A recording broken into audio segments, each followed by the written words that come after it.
तो चलिए मैं आपको दिखाता हूँ कि सीक्वल का जो बिटवीन ऑपरेटर है उसको कैसे यहाँ पे इस्तेमाल करना है। तो आई होप आप लोगों ने इन ऑपरेटर का यहाँ पे इस्तेमाल कर लिया होगा।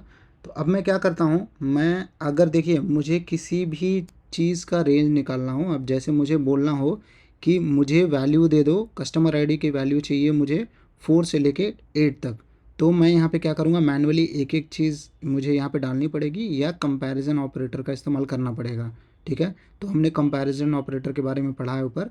अब मैं यहाँ पे क्या लिखूँगा, अब जैसे कि मैं यहाँ पे लिखता हूँ select, okay, star asterisk from customers, और यहाँ पे मैं टाइप करूँगा where customer ID greater than और इक्वल टू, जैसे कि मैंने आपको बताया मुझे 4 से लेके 7 तक चाहिए, तो मैं यहाँ पे क्या greater than equal to 4 and, और मैं एक और कंडीशन यहाँ पे डालूंगा कस्टमर आईडी लेस देन और इक्वल टू 7।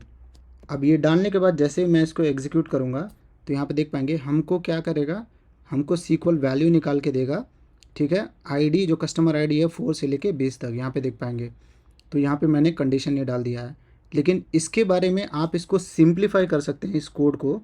तो आपको ज़्यादा कुछ नहीं करना है, आपको लिखना है सेलेक्ट स्टार फ्रॉम कस्टमर्स, और उसके बाद आपको यहाँ पे देखिए वेयर लिखने के बाद आपको क्या करना है, सिर्फ यहाँ पे डालना है बिटवीन। अब जैसे ही बिटवीन डालेंगे, ठीक है, बिटवीन एक ऑपरेटर है सीक्वल का, और बिटवीन डालने के बाद आपको स्पेसिफाई कर देना है जो भी कस्टमर आईडी के डिटेल्स आपको चाहिए, जैसे कि मुझे चाहिए 4 से लेके 7 तक। ठीक है, अब देखिए ये हमारा जो कोड है वो सिंपल हो गया। अब मैं इसको रन करूँगा तो हमको आउटपुट आएगा, तो हमारा एरर आ गया, सॉरी मैंने यहाँ पे कस्टमर आईडी मेंशन नहीं किया था, सॉरी। तो यहाँ पे देखिए जैसे मैं कस्टमर आईडी दूंगा और यहाँ पे देखिए बिटवीन ऑपरेटर मुझे चाहिए 4 एंड 7 के बीच में, मैं रन करूँगा, उसके बाद देखिए हमारा आउटपुट यहाँ पे आ जाएगा। तो देखिए दोनों कमांड सेम है, ठीक है, ज़्यादा कुछ डिफरेंस नहीं है, लेकिन ये जो हमारा कोड है वो सिंप्लीफाई करता है। और यहाँ पे देख पाएंगे 4 एंड 7 के बीच में इस तरीके से आप यहाँ पे डिटेल्स ले सकते हैं। तो ये हमारा बिटवीन ऑपरेटर यूज़ होता है। अब मान लीजिए मुझे बिटवीन ऑपरेटर क्या करना है, स्टेट के बीच में तो यूज़ नहीं हो पाएगा क्योंकि ये रेंज है। आप चाहें तो पॉइंट के बीच में यूज़ कर सकते हैं। अब जैसे मैं यहाँ पे क्या बोलूँगा, पॉइंट्स, मुझे पॉइंट्स दे दो। ठीक है, पॉइंट्स लिखने के बाद मैं क्या बोलूँगा, मुझे कहाँ से कहाँ तक चाहिए, मुझे चाहिए 500 से लेके, ठीक है, मैं बोलूँगा 1000 के बीच में मुझे पॉइंट्स दे दो। तो यहाँ पे देखिएगा अभी पॉइंट जो है देखिए 1000 के बीच में और 500 के बीच में ये मुझे दिखाएगा। तो मैं यहाँ पे सेलेक्ट करूँगा और रन के ऊपर क्लिक करता हूँ, तो यहाँ पे देख पाएंगे जितने भी हमारे पॉइंट्स हैं 5500 और 1000 के बीच में यहाँ पे पॉइंट्स आ जाएगा।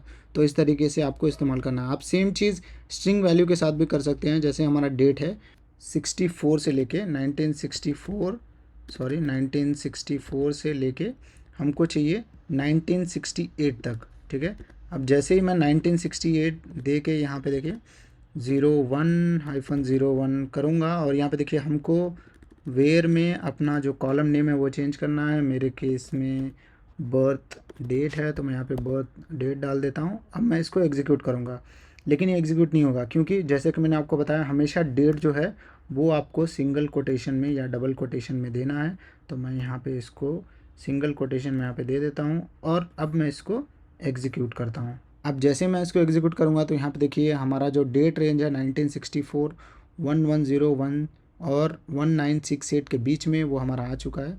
तो इस तरीके से आप अपना डेट भी यहाँ पे यूज़ कर सकते हैं, डेट रेंज जो है कंपैरिजन के लिए। तो डेट रेंज हुआ, कस्टमर आईडी हुआ, या आप कोई पॉइंट्स वगैरह करना चाहते हैं तो वो भी यहाँ पे कर सकते हैं। तो ये है यूज़ जो है हमारा बिटवीन ऑपरेटर का। तो आप इसके साथ प्ले भी कर सकते हैं, बहुत सारे और भी डेटाबेस हैं, उसके साथ जाके अपना प्रैक्टिस वगैरह कर सकते हैं।